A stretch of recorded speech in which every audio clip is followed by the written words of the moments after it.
I'm headless. Very good. I have no brain. It sort of actually looks like from this angle a buttocks. How many ribs does the average human have? Oh, this is gonna be so bad. 100% of these games end up with a pool of blood in the middle of the room. Hi, I'm Zach. I'm many things: a student, a filmmaker, a writer. Call it what you will. But before anything else, I'm a storyteller. Unless you've been living in a Faraday cage for the last 20 years or so, you've probably heard about D&D, Dungeons and Dragons.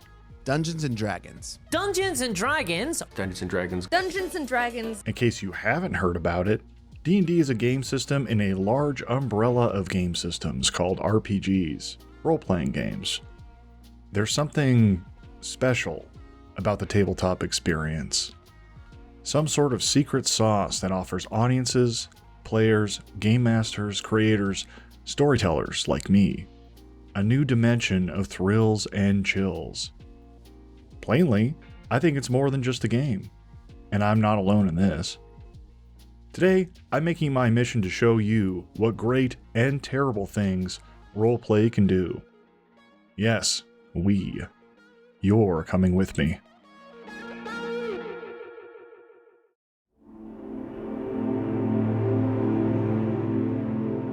The name of this game is The Skeletons, created by Jason Morningstar.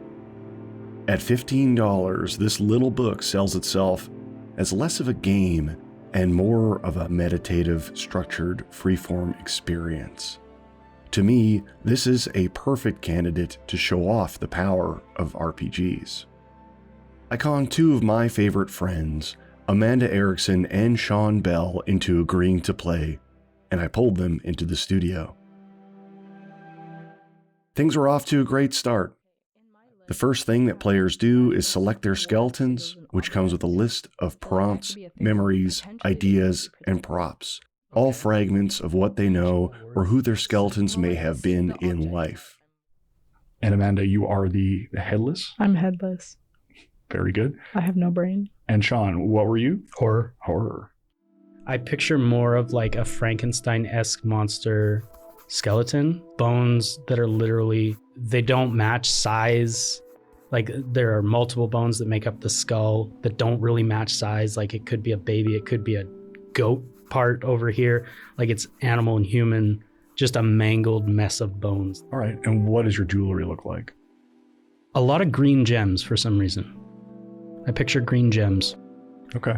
And maybe because I've worn them for so long, they're almost like fused to the skull.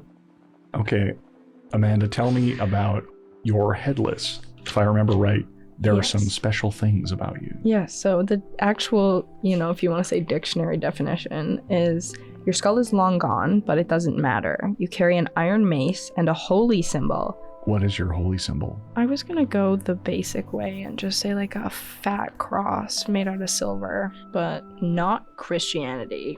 It's different in this world, and it has like triangle, dark purple, like a really deep violet gem here that's like a little faded. Maybe it's got a crack in the corner.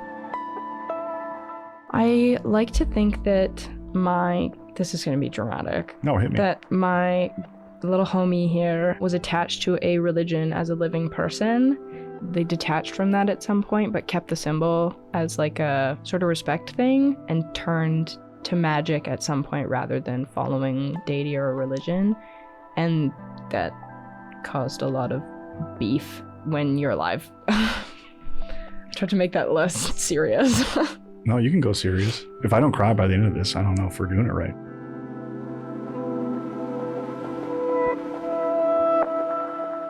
This is the power of the game. We haven't even started playing, and we're already building up a world and experimenting with its possibilities in real time. We were able to build this world around us from within a tomb and the clues scattered around it, through the space of not knowing. Though the game had started out with a kind of fun, disarming tone, we were able to give each other permission to feel and reflect on more serious themes. As we drew the map together, we decided that our protected space was an altar with a strong, strong door. Double curve. I hope that's There's a brick wall that emanates heat and light, covered in magic sigils. We don't know what's behind it. kind of shape. Kind Not of yet. like a cross almost. I think Importantly, we also decided that there's a statue in this room. A weeping saint of some kind, draped in cloth, with her mouth agape in suffering.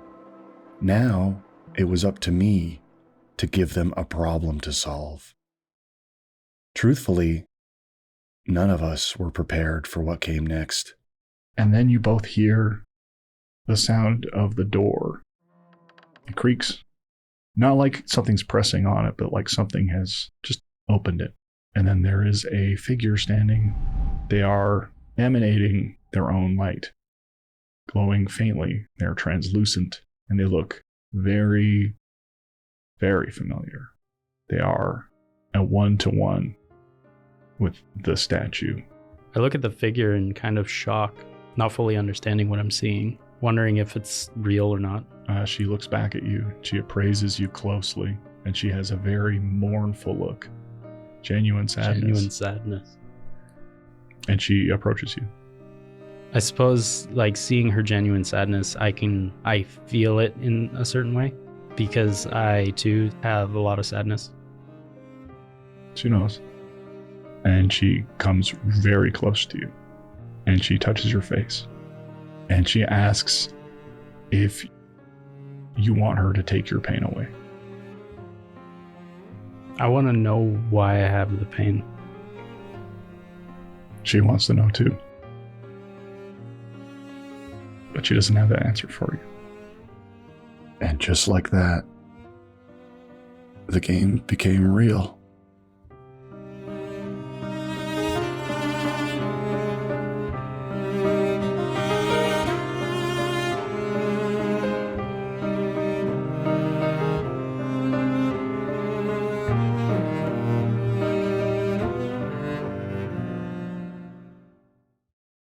That clip came from when we were deep, deep in the game together, about 3/4 of the way through our session.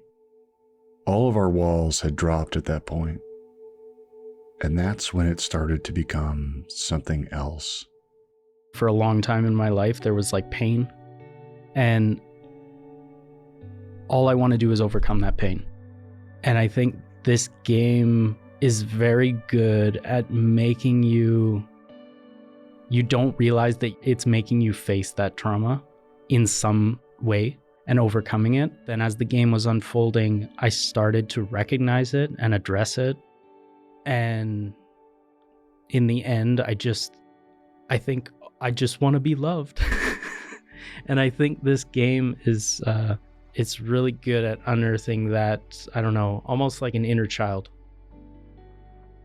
Felt very human the way in which we moved through this and the way we learned different aspects of our character, or even just designing the space. I feel like made it more real, and I find that I was almost surprised to be learning these things about this character that I am, even though you're pulling it from yourself. It's like it's coming from a different place, like I don't know how to describe it, a place of like unique creativity that I feel like I haven't tapped into before.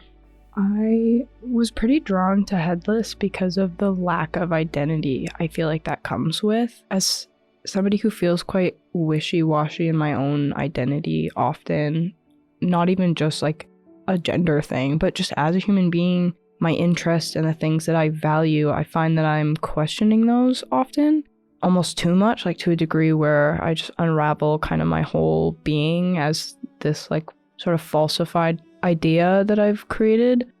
Don't ever make me cry on mic ever again.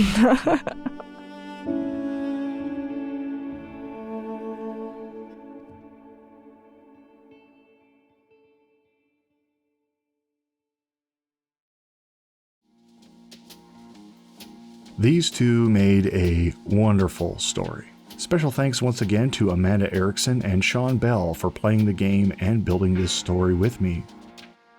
Tabletop is just a scaffold for roleplay and self-exploration, cleverly hidden beneath some game mechanics.